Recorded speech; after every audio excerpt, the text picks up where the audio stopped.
Hello. I have a rather long journal to read for you here this time. So it'll be interesting. Let's see how it goes. This is from Thursday, August 12th, 2010. First one of the day. It was Mayan Day of Ascension, 13 Flint. It's called Divine Plans, Divinity Incarnate. What does that look like? And story of the Taal.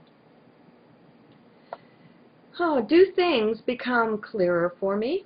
They seem to, but I don't know really. Things are still so fuzzy, having to depend on intuition and just sensing.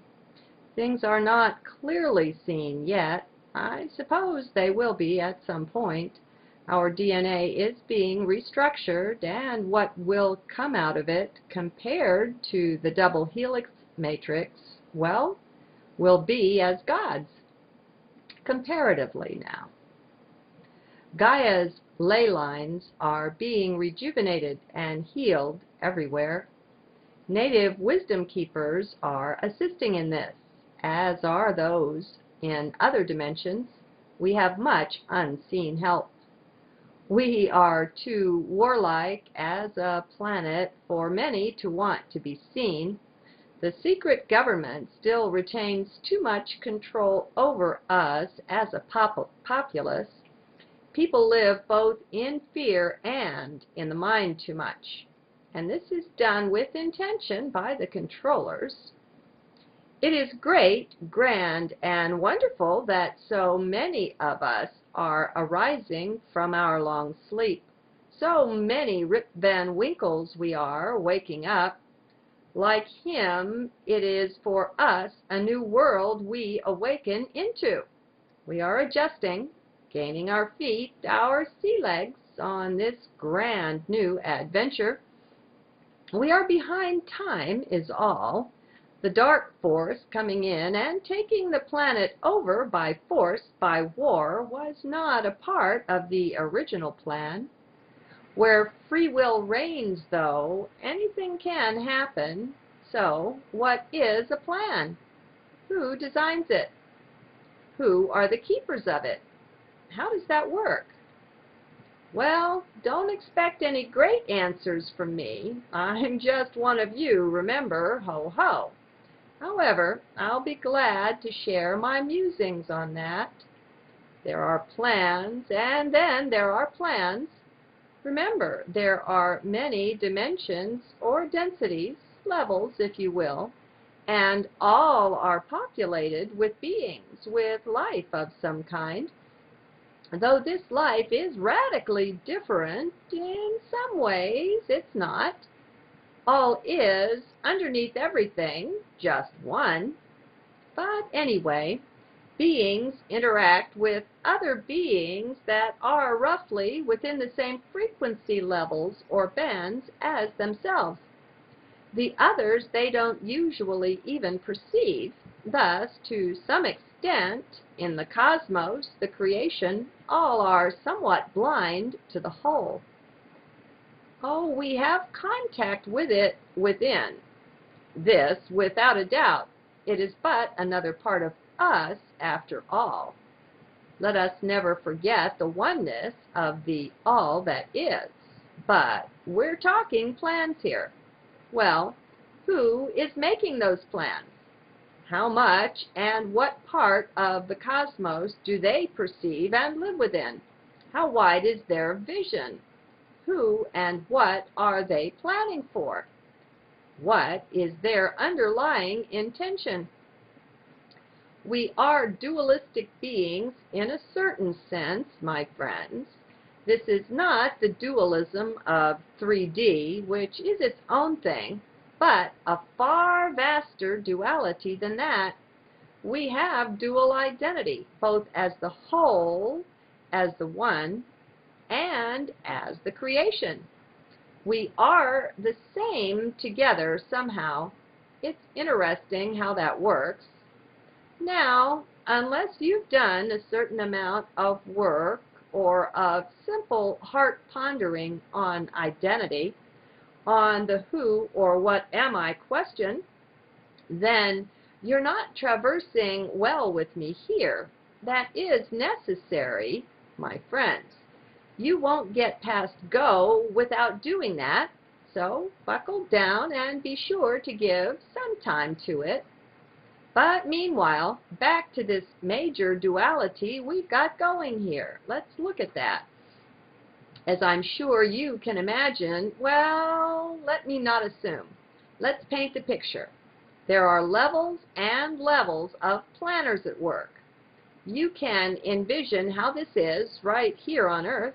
One level makes the best plans they can craft, only to have another level, one with even more power or reach, quite ruin their plans, their desired outcome. Thus, it gets steered another way. We have seen this. So that is a more mundane level of planning, but it plays a part. Remember, we're all fractal. Okay, now let's rise up in frequency a bit. We're looking more at divine planning, right? What of that? Well, it depends, of course, on one's definition of divinity, now doesn't it? What is that? Well, I'll tell you right out, and it will spin some out from here. Sorry about that. That Jehovah in the Bible is an ET. I'll give a bit of a pause for you here. To my subscribers now leaving me, I bid you a loving farewell. May we meet again soon. I respect your choice, your decision. Actually, I champion that.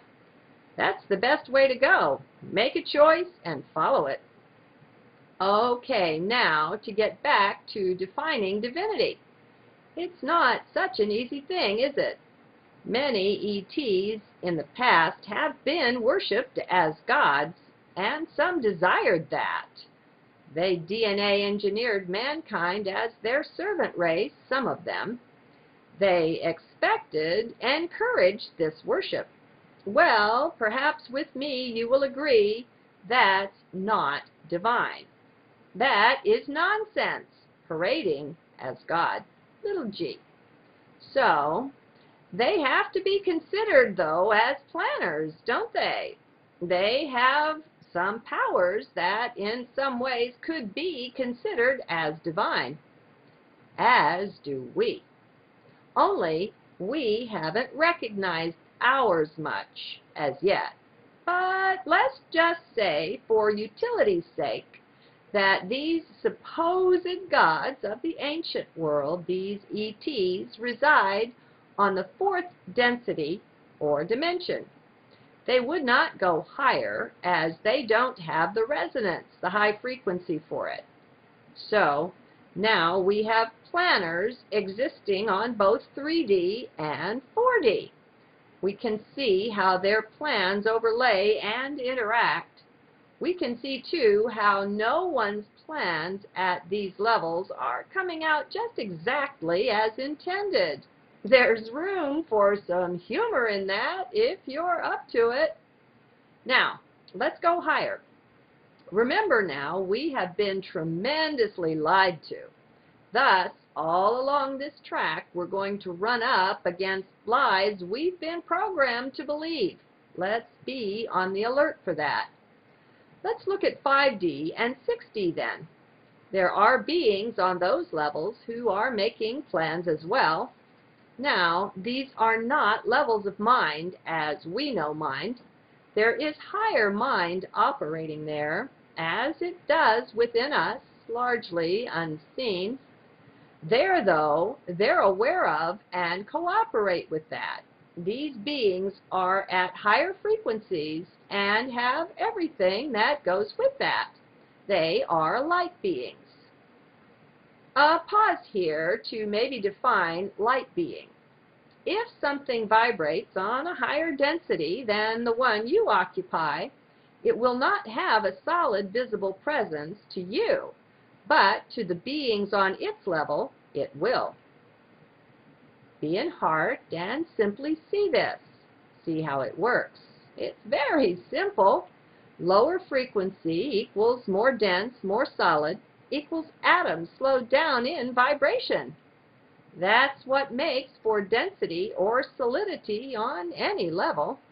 So, to the beings on that level, whatever it is, there is a certain solidity, just as what we experience here in 3D. They have things in their world, bodies they wear as well. There is a reality like that going up for many more levels. There's a world like our dream world on each of them, where there is internal consistency, where things appear and disappear and are worked with between. The rules differ about how things work on the various levels, as the quote-unquote substance of which the things are composed differs. Different levels of matter behave differently. Is this making sense? We have this from the Andromedans through Alex Collier and his actual experiences with them there on 5D. There is a certain what could be called